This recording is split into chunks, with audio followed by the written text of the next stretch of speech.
करते हैं video start. हमारे दुश्मनों को लिए उनका सबसे ईजी टारगेट कहाँ पर है, एक बार फिर यह पता चल जाए उसके बाद आगे क्या करना है वह मैं बाद में बताऊंगी। कौटिल्य कहता है जो हो जाएगा मैडम। अब अनिका आगे कहती है, कौटिल्य मैं नहीं चाहती हमारी किसी गलती की वजह से किसी निर्दोष की जान जाए।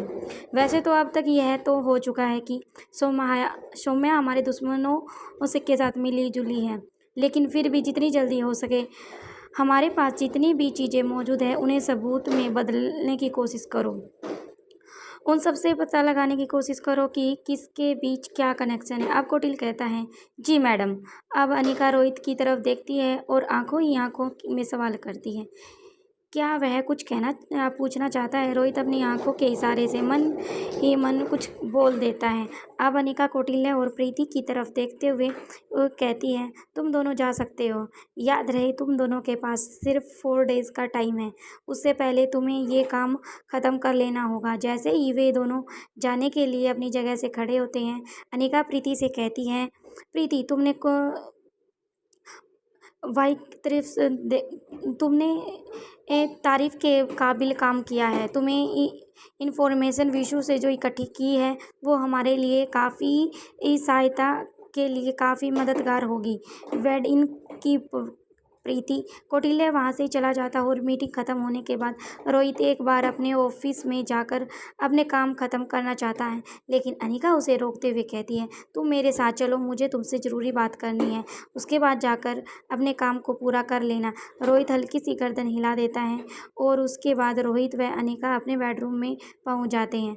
अनिका कहती है, विशु के ब्लड ग्रुप का सौम्या के लिए क्या उपयोग है, इसका पता लगाना एक आसान काम नहीं है। मुझे खुद रिसर्च करनी होगी। विशु उससे बातचीत के आधार पर जो भी क्लू हमें मिले हैं वे बाहर की दुनिया में किसी को भी बताना सुरक्षित नहीं होगा। इस कोई ऐसा राज छुपा है जिसे इस खास वर्ल्ड के अन्य लोगों की जान के लिए एक नए तरीके का खतरा उत्पन्न हो सकता है। रोहित अनिका से को पूरा करते हुए कहता है, मतलब अब तुम ये कहना चाहती हो कि सगाई वाले दिन तक तुम बिल्कुल परेशान ना किया जाए। अब तुम अपनी रिसर्च लैब में जाकर एक बार फिर से मुझे कुछ दिनों के लिए पूरी तरह भूल जाओगी। रोहित की बात अनिका उसे घूर देती है और रोहित भी अपने चेहरे से एक भाव प्रकट करता है, जैसे कि कोई छोटा बच्चा रूठने का नाटक कर रहा हो। अब अनिका अपने दोनों हाथ कमर पर रख लेती है और कहती है, मतलब मैं नहीं जाऊं। अनिका की बात सुनते ही रोहित के चेहरे पर मुस्कान आ जाती है।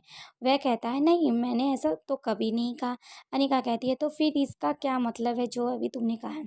रोहित बड़े ही प्यार से कहता है, मैं बस इतना चाहता हूँ कि तुम हर रात मेरे साथ डिनर 24 हॉर्स में कम से कम एक बार तो मेरे साथ आ सकती हो। मैं तुम्हारे चेहरे को बड़े प्यार से देख सकता हूँ।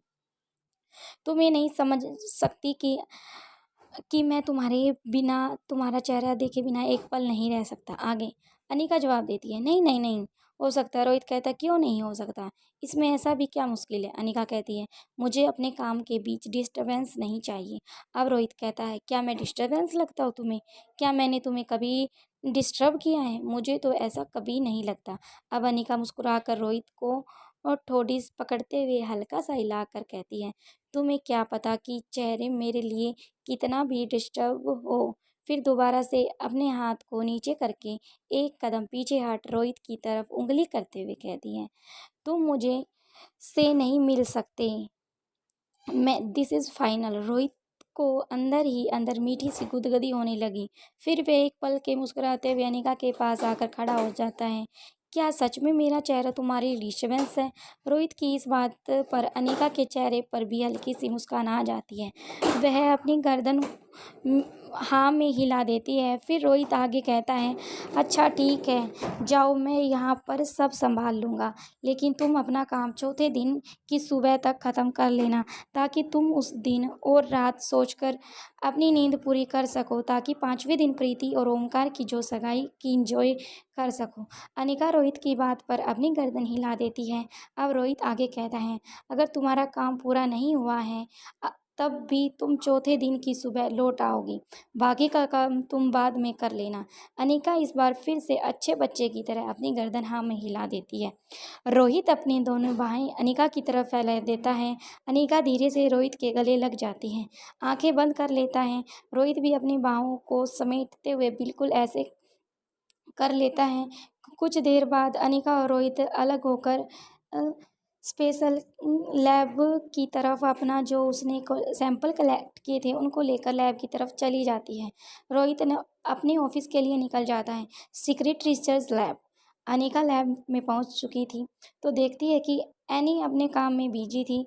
उसकी आंखें एक बड़ी सी स्क्रीन पर टिकी हुई थी, हाथ लगातार इधर उधर चल रहे थे। अनिका के आते ही वह अपने काम को रोक देती है। फिर वह अपना काम छोड़कर अनिका के पास पहुंच जाती है और कहती है, hello madam, how are you. Anika जवाब देती है, मैं ठीक हूँ, क्या तुम किसी काम में बिजी हो। एनी जवाब देती है, मैं उनके लिए सॉफ्टवेयर क्रिएट कर रही हूँ, मुझे लगता है कि कल तक ये काम पूरा हो जाएगा। अब अनिका कहती है, इस काम के लिए अभी कोई जल्दबाजी नहीं है, फिलहाल तुम्हें मेरी मदद करनी होगी। एनी जवाब देती है अम, कि मैं आपकी सहायता के लिए मैडम बिल्कुल तैयार रेडी हूँ, आप बताएं, आदेश दीजिए, मुझे क्या करना होगा। एक पल रुककर एनी आगे पूछती है, क्या हम कुछ नया करने वाले हैं। अनिका अपनी पॉकेट से कुछ सैंपल निकालती है और कहती है, हाँ हम कुछ नया करने जा रहे हैं। फिर उन सैंपल की तरफ इशारा करते हुए अनिका को आगे कहती है, मेरे पास ये सैंपल हैं, हमें ये पता करना है कि इन सैंपल के किन किन चीज़ों की अधिकता है। नॉर्मली ह्यूमन बॉडी के बोन मैरो से इस बोन मैरो क्या अंतर है, फिर ये समझ लो कि इसमें से क्या विशेष बात है। बस हमें यही पता लगाना है। यदि हम इतना कर पाएंगे तो समझ लो सफलता की ओर एक पहली सीढ़ी पड़ाव पूरा कर लेंगे। मैडम मैं तैयार हूँ, शुरू करते हैं। इसके बाद अनिका अपना काम में व्यस्त हो जाती है और बाकी की तैयारी शुरू कर देती है। दूसरी तरफ ओमकार का कमरा। आज सुबह से ही लेकर अब तक भी ओमकार सनी से मिलने एक बार भी नहीं आया था। अंत में सनी ओमकार को ढूंढते हुए ओमकार के कमरे में चला जाता है और वो देखता है कि ओमकार यहाँ पर भी नहीं है। वो इधर उधर ढूंढने लग जाता है। उसने एक हाथ मोड़कर दूसरे हाथ को कोनी के सहारे रखा हुआ था। फिर वो अपने दरवाजे को पकड़ के आराम से खड़ा होता है और ओमकार एक नज़र उठाकर सन्नी की तरफ देखता है। दोबारा से अपनी हथेली पर अपना चेहरा टिका लेता है। सनी ओमकार के चेहरे को छाई हुई मायूसी देखकर उसके पास जाकर बैठ जाता है। फिर थोड़ी देर बाद कहता है, क्या हुआ तुम्हारी तबीयत को, ठीक हो ना। ओमकार अपनी पलकें हिला देता है। इसका मतलब था कि वह ठीक है। ओमकार के इस तरह के व्यवहार पर सनी अपना हाथ पकड़ उसके माथे को छूकर देखता है। ओमकार का शरीर तापमान सामान्य था।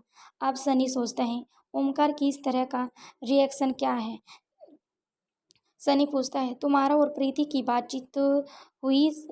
तभी सनी की बात सुनकर ओमकार कहता है, सिर्फ अपनी हल्की सी गर्दन हिला देता है, लेकिन मुंह से कुछ नहीं कहता। सनी को बड़ी ही हैरानी होती है कि अब सनी कहता है, तुम दोनों को मिसअंडरस्टैंडिंग हुई है, कल ये मैं सोल्व कर दूंगा, प्लीज़ तुम मुझसे बात करो। आज बातचीत नहीं होनी, क्या कारण है। ओमकार कोई जवाब नहीं देता। सनी फिर से नया सवाल पूछता है, क्या तुम प्रीति से मिलने गए थे। ओमकार फिर से जवाब नहीं देता। सनी नए तरीके से सवाल पूछता है, क्या प्रीति ने बात करने से मना कर दिया। पर क्यों। ओमकार इस बार भी कुछ नहीं कहता। धीरे धीरे गुस्सा आने लगता है और वह अपनी जगह से खड़ा होता है। ओमकार के चेहरे के सामने पहुंच जाता है और कुछ पलों तक लगातार घूरते रहता है। ओमकार भी कोई रिएक्शन नहीं करता। वह अपने हाथ को उसके हाथ पर दे देता है, जिससे उसकी हथेली उसके चेहरे और नीचे हट जाती है। अब ओमकार उदास चेहरे से अपनी निगाहों को ऊपर कर की तरफ सन्नी की तरफ देखता है। इस वक्त उसका चेहरा ऐसा लग रहा था जैसे उसे कुछ समझ ही नहीं आ रहा। उसे सन्नी पर गुस्सा आ रहा था, लेकिन वह कंट्रोल करने की पूरी कोशिश कर रहा था। सनी की किसी भी बात पर वह जवाब देना चाहता था। अब ओमकार अपने दोनों हाथ नीचे करके अपने सिर को पीछे की तरफ कर लेता है। अब सनी का गुस्सा और भी ज़्यादा बढ़ने लगता है। वह कमरे में इधर उधर घूमने लगता है और लंबी गहरी सांस लेकर उससे गुस्से पर कंट्रोल करने की कोशिश करता है और उसके बाद एक एक करके फिर बिना ब्रेक लेकर ओमकार के सामने आ जाता है और वह बैठा ज बैठ जाता है। फिर ओमकार से कहता है, क्या तुम फाइटिंग प्रैक्टिस करना चाहते हो? अगर तुमने बोलना शुरू नहीं किया तो समझ लो तुम मेरे हाथों आज बचने वाले नहीं हो। अब मैं तुम्हें इस तरह से बर्दाश्त नहीं कर सकता। चुपचाप सारी बात बताते हो या फिर पीटना स्टार्ट करूं? ओमकार अपनी सारी हिम्मत इकट्ठी करके बड़े ही भारी मन से कहता है, दोस्त, तुमने जिससे पसंद किया उसे तुम्हारी बात पक्की हो गई हो या जिसे प्यार करते हो वह मुझसे दूर हो जाती है, तुम क्या समझोगे? इस वक्त मेरी तकलीफ क्या है? इतना कहकर ओमकार फिर चुप हो जाता है। अगर ओमकार थोड़ी और खरी खोटी सनी को सुनाता तो उसे कोई फर्क नहीं पड़ता, लेकिन ओमकार का फिर ये चुप रहना ही सनी को खाए जा रहा था। इसलिए उस पर भड़कते हुए कहता है, तुम्हें बुरा लग रहा है कि मेरी मुक्ता की कहानी शुरू होने वाली है। तुम्हें अपने दोस्त से बिगड़ती हुई बात को बनवानी है। मुझे तो कभी तुम्हारे और प्रीति के साथ होने से बुरा नहीं लगा, जबकि मैं सिंगल था। मैंने हमेशा तुम दोनों के साथ होने की ख्वाहिश ही मुझसे तुम्हारे लिए अगर थोड़ा भी कुछ हो सकता हो मैंने करने की पूरी कोशिश की है। एक तुम हो जो मेरी दोस्त होकर सिला दे रहे हो। हिम्मत कैसे हुई अपने मन में ऐसा ख्याल लाने की? तुम सोच रहे हो अगर मैं एक कपल में आ जाता हूँ तो मैं तुम्हें भूल जाऊँगा। नहीं दोस्त, ऐसा नहीं हो सकता, क्योंकि जब तुम और प्रीति एक साथ रहते थे मैं तुम्हारे साथ तुमको एंजॉय करता था, तुम्हारे साथ तुम्हारी बातों को शेयर करता था। अगर तुम्हारे बीच कुछ अनबन हो जाती तो मैं उसे सुलझाने की कोशिश करता था। लेकिन अब मेरी और मुक्ता की एंगेजमेंट हो गई हो, तुम मुझसे जेलसी कैसे फील कर सकते हो? तभी ओमकार सनी की बात सुनकर अपने आप को रोकता है और कंट्रोल करने की कोशिश करता है, फिर चुप हो जाता है। बाकी का नेक्स्ट एपिसोड में देखते हैं। वीडियो पसंद आए तो लाइक शेयर सब्सक्राइब करना मत भूलना।